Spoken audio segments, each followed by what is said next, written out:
question, our job is going to be first to write a hypothesis pair and then make a decision about whether to reject or fail to reject the null hypothesis. And then we'll restate our decision in terms of the original claim. The first thing we'll need to do is write the claim. Now, when we write a claim, once again, there are some questions we need to ask ourselves. Is it a mean or proportion claim? What symbol do we use? And is the claim null or alternate? Again, labeling null with HO and alternate with H1. First, let's ask ourselves, is this problem a mean or proportion problem?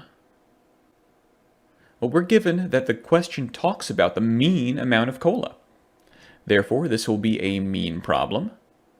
And anytime we do the mean, our symbol will be mu.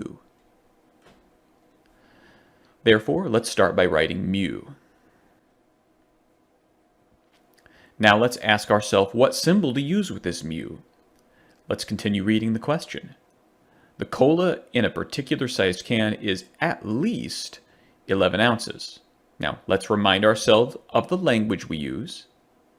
At least means greater or equal to.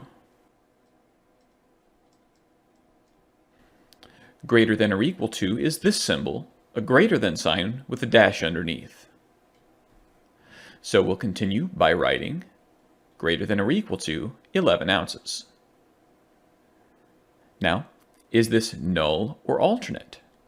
Let's recall that null will be equal, less than or equal, or greater than equal, while alternate is not equal to, strictly less, or strictly greater. Here, our claim is greater or equal to. This places us underneath the null category. So we'll write that our claim is the null hypothesis, and it is that the mean is greater than or equal to 11. Second, let's ask ourselves, what's the opposite? We can also ask ourselves, is that opposite null or alternate? And also ask ourselves what tail it is. Well, the opposite of greater would be less. And since we've already got a null, the other one must be alternate. And because we've used equals in the null, we do not use equals in the alternate. In fact, we never use equals in the alternate. But we'll have the same symbol and the same numbers. Now, to figure out what tail we have, we look to the alternate. Now, the alternate says less than here in the middle. And since we have less than, that's left tail.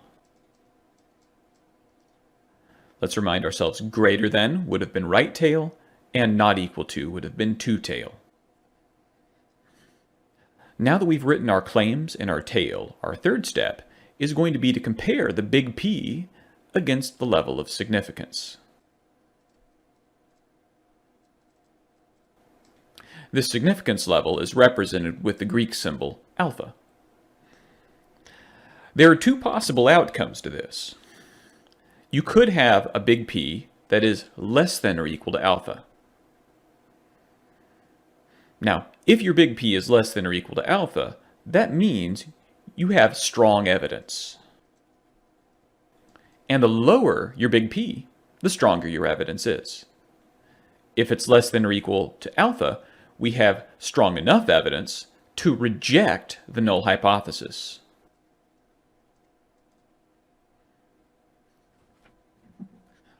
Now, in this case, notice that the null hypothesis is also the claim. This means not only are we rejecting the null hypothesis, we are also rejecting the claim. This won't always be the case, but it will be in this one. And once again, to reiterate, we're rejecting the claim because we have strong enough evidence to say that it's false.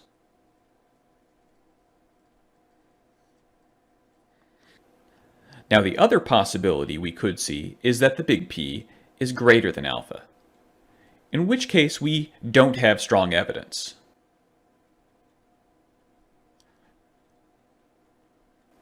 Now, this means if we don't have strong evidence, we cannot reject the null.